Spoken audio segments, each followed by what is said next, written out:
ஒரு கப் அளவுக்கு இப்போ நான் வந்து மில்க் பவுடர் எடுத்திருக்கேன். நான் வந்து பார்த்தீங்கன்னா இப்போது என்னோடய வீட்டில் இருக்கிற இந்த பிராண்ட் மில்க் பவுடர் தான் எடுத்திருக்கேன். உங்ககிட்ட எந்த வகையான மில்க் பவுடர் இருக்கோ அதை எடுத்துக்கோங்க. இப்போ ஒரு பாத்திரத்தில் ஒரு கப் அளவுக்கு மில்க் பவுடரை சேர்த்துக்கிறேன். அதாவது 100 கிராம் அளவுக்கு நான் அளந்து எடுத்திருக்கேன். நான் எடுத்துருக்கிறது வந்து ஸ்வீட் மில்க் பவுடர் தான், கொஞ்சம் ஸ்வீட்டாக இருக்கும். இப்போ இது கூடவே இந்த மாதிரி ஸ்பூன் ஃபுல்லாக கோபுரமாக 2 ஸ்பூன் அளவுக்கு மைதா மாவு சேர்த்துக்கிறேன். மைதா மாவு பிடிக்கலைன்னா நீங்கள் கோதுமை மாவு சேர்த்துக்கோங்க, அப்படி இல்லைனா கடலை மாவு சேர்த்துக்கோங்க.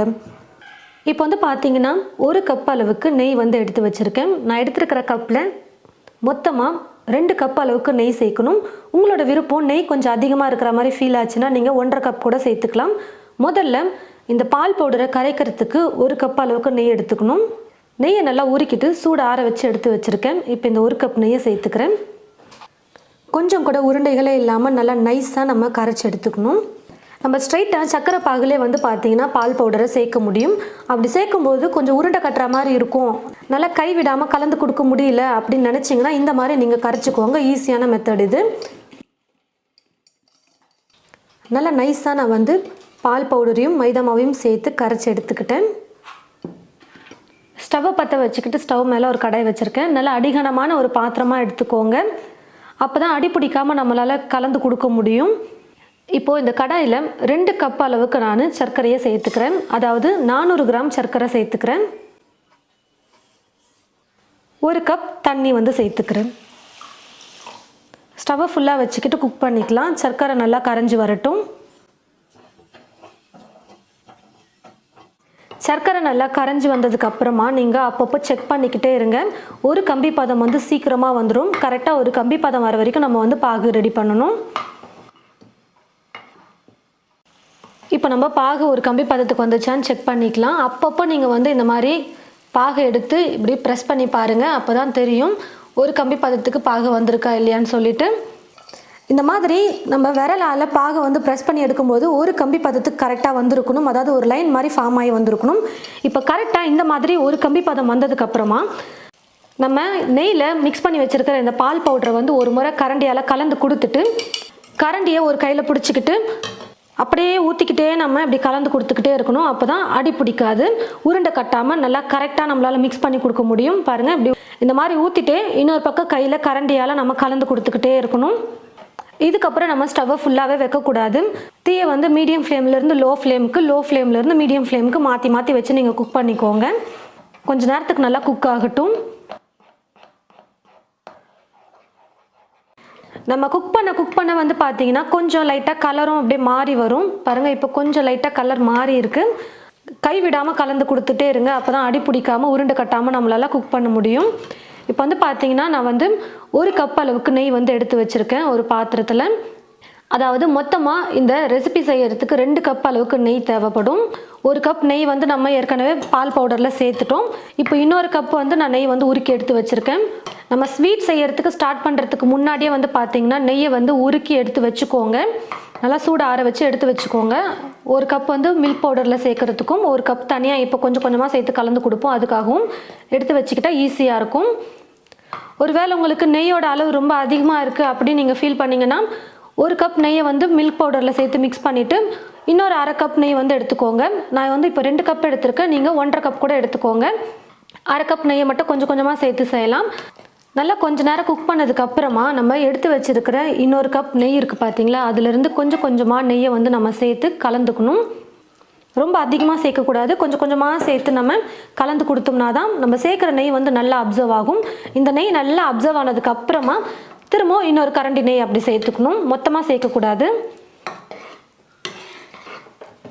சேர்த்துருந்த நெய் முழுக்க நல்லா அப்சர்வ் ஆகிடுச்சு. இப்போ திரும்பவும் இன்னொரு கரண்டி நெய் வந்து சேர்த்துக்கிறேன்.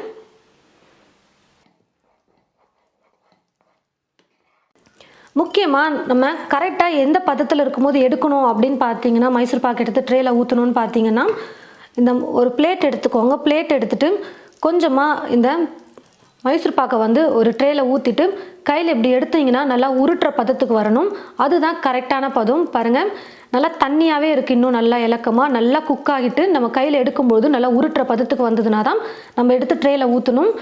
இந்த ஒரு டிப்ஸை மட்டும் கரெக்டாக ஃபாலோ பண்ணிக்கிட்டிங்கன்னா போதும். அது வரைக்கும் நம்ம நல்லா கை விடாமல் கலந்து கொடுத்துக்கிட்டே இருக்கணும்.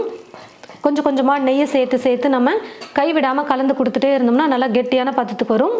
கொஞ்சம் கெட்டியாக வந்ததுக்கப்புறமா நீங்கள் வந்து செக் பண்ணி பாருங்கள். இந்த மாதிரி பிளேட்டில் போட்டு நல்லா உருட்டுற பதத்துக்கு வந்ததுன்னா நம்ம எடுத்து ட்ரேயில் ஊற்றிக்கலாம். பாருங்கள் ஃப்ரெண்ட்ஸ், நல்லா நான் வந்து கைவிடாமல் கலந்து கொடுத்துக்கிட்டே இருந்தேன். தீயை வந்து குறைச்சி வச்சுட்டு கொஞ்சம் இந்த அளவுக்கு நல்லா கெட்டியாக வந்திருக்கு. பாருங்கள் எவ்வளோ தண்ணியாக இருந்தது, இப்போ கொஞ்சம் கெட்டியாக வந்திருக்கு. நான் வந்து பார்த்தீங்கன்னா பிளேட்டில் அப்பப்போ நான் வந்து செக் பண்ணிக்கிட்டும் இருந்தேன், கையில் உருட்டுற பதத்துக்கு வருதா அப்படின்னு சொல்லிட்டு. இப்போ கரெக்டான பதத்துக்கு வந்துருச்சு. கொஞ்சமாக இந்த மாதிரி நீங்கள் பிளேட்டில் ஊற்றிட்டு 1 செகண்ட் சூடு ஆற விட்டுட்டு நீங்கள் உருட்டி பார்த்தீங்கன்னா தெரியும், நல்லா கையில் உருட்டுற பதத்துக்கு வரும். இப்போ வந்து பார்த்தீங்கன்னா நம்ம நல்லா கையில் எடுத்து உருட்டுறதுக்கு கரெக்டாக இருக்குது பாருங்கள். இந்த மாதிரி நல்லா உருட்டுற பதத்துக்கு வந்ததுமே நம்ம எடுத்துடணும். அதே மாதிரி ரொம்ப ஹார்டாக உருட்டக்கூடாது, நல்லா சாஃப்டாக இருக்கணும் உருட்டுறது. இதுதான் கரெக்டான பதம். கடைசியாக 1 கரண்டி அளவுக்கு தான் நெய் வந்து மீதி இருக்குது. மீதி எல்லாத்தையுமே நான் வந்து கொஞ்சம் கொஞ்சமாக சேர்த்து கலந்து கொடுத்துட்டேன். இப்போது இந்த நெய்யும் சேர்த்து நான் கலந்து கொடுத்துட்டு ட்ரேயில் வந்து மாற்றிக்கலாம். இப்போ நான் ஸ்டவ் ஆஃப் பண்ணிவிட்டு நெய் தடவின ட்ரேயில் வந்து இந்த மைசூர் பாக்கை வந்து சேர்த்துக்கலாம். கொஞ்சம் நேரம் கூட நம்ம ஸ்டவ் ஆஃப் பண்ணதுக்கப்புறமா வெயிட் பண்ணக்கூடாது. டக்குன்னு எடுத்ததுமே நெய் தடவின ட்ரேயில் வந்து நம்ம சேர்த்துடணும். மைசூர் பாக் செய்ய ஸ்டார்ட் பண்ணுறதுக்கு முன்னாடியே நீங்கள் வந்து ட்ரேயில் நெய்யை வந்து தடவி வச்சுக்கோங்க ரெடியாக. அப்போ தான் இந்த மாதிரி ரெடியானதுக்கப்புறம் ஸ்டவ் ஆஃப் பண்ணிட்டு டக்குன்னு எடுத்து ஊற்றுறதுக்கு நல்லா சூப்பராக ட்ரே ஃபுல்லாக செட் ஆகிடுச்சு. நல்லா ஒரு 4-5 மணி நேரத்துக்கு அப்படியே விட்டுருங்க. நல்லா சூடாறிட்டு நல்லா செட் ஆகணும், நல்லா கெட்டியான பதத்துக்கு வரணும். அது வரைக்கும் அப்படியே நம்ம விட்டுடலாம். மைசூர் பாக் வந்து நல்லா சூடு ஆறிடுச்சு. நல்லா ஒரு 4-5 மணி நேரம் வச்சோம்னா நல்லா சூடு ஆறிடும். இப்போ வந்து நம்ம கட் பண்ணி எடுத்துக்கலாம். முதல்ல இந்த ஓரங்களை வந்து நம்ம இப்படி கட் பண்ணிவிட்டு அதுக்கப்புறமா லைன் போட்டு பீஸ் பண்ணி எடுத்துக்கிட்டோம்னா ஈஸியாக இருக்கும் எடுக்கிறதுக்கு. நம்ம எடுக்கிற கத்தியில் வந்து பார்த்தீங்கன்னா கொஞ்சமாக நெய்யை வந்து தடவிக்கோங்க. அப்போ வந்து கட் பண்ணுறதுக்கு கொஞ்சம் ஈஸியாக இருக்கும். இப்போ வந்து பார்த்தீங்கன்னா நான் வந்து ஃபுல்லாகவே கட் பண்ணி எடுத்துக்கிட்டேன். முதல்ல ஒரு பீஸ் எடுத்துட்டோம்னா அதுக்கப்புறமா எடுக்கிற பீஸ்லாம் ரொம்ப ஈஸியாக வந்துடும். பாருங்கள் நல்லா சூப்பராக வந்துருச்சு. ட்ரேயில் நெய் நல்லா தடவி வச்சுருக்கிறதுனால ஒட்டாமல் ஈஸியாக எடுத்துடலாம். பாருங்கள் ஃப்ரெண்ட்ஸ், நல்லா டேஸ்டியாக நம்ம மில்க் பவுடரை வச்சு மைசூர் பாக் வந்து ரெடி பண்ணியிருக்கோம். எப்போவுமே நம்ம கடலை மாவு மட்டுமே வச்சு மைசூர் பாக் செஞ்சுருப்போம். கொஞ்சம் டிஃப்ரெண்ட்டாக இன்றைக்கி நம்ம மில்க் மைசூர் பாக் வந்து செஞ்சுருக்கோம். பாருங்கள் நல்லா பர்ஃபெக்டாக மில்க் மைசூர் பாக் வரத்துக்கு 2 டிப்ஸ் தான். அதாவது ஃபஸ்ட்டு வந்து பார்த்தீங்கன்னா சர்க்கரை பாகு வந்து ஒரு கம்பி பதம் வர வரைக்கும் கரெக்டாக பாகு எடுக்கணும். அதுக்கப்புறமா நம்ம மில்க் பவுடரை கரைச்சி பாகில் போட்டு நல்லா கலந்து கொடுக்கும்போது நல்லா உருட்டுற பதத்துக்கு வந்ததுமே நம்ம எடுத்துடணும். அப்போ தான் இந்த மாதிரி நல்லா பர்ஃபெக்டாக பீஸ் போட்டு எடுக்க முடியும். நம்ம வெறும் நெய்யை மட்டுமே கொண்டு செஞ்சுருக்கோம். நல்லா டேஸ்டியாக சூப்பராக இருக்கும். சாப்பிட்றதுக்கு ரொம்பவே சாஃப்டாக இருக்கும். வாயில் வச்சதுமே அப்படியே கரைஞ்சி போகக்கூடிய அளவுக்கு இந்த மைசூர் பாக் வந்து இருக்கும். அவ்வளோ டேஸ்ட்டாக சூப்பராக இருக்கும்.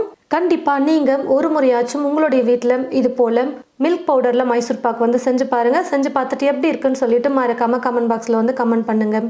தேங்க்யூ.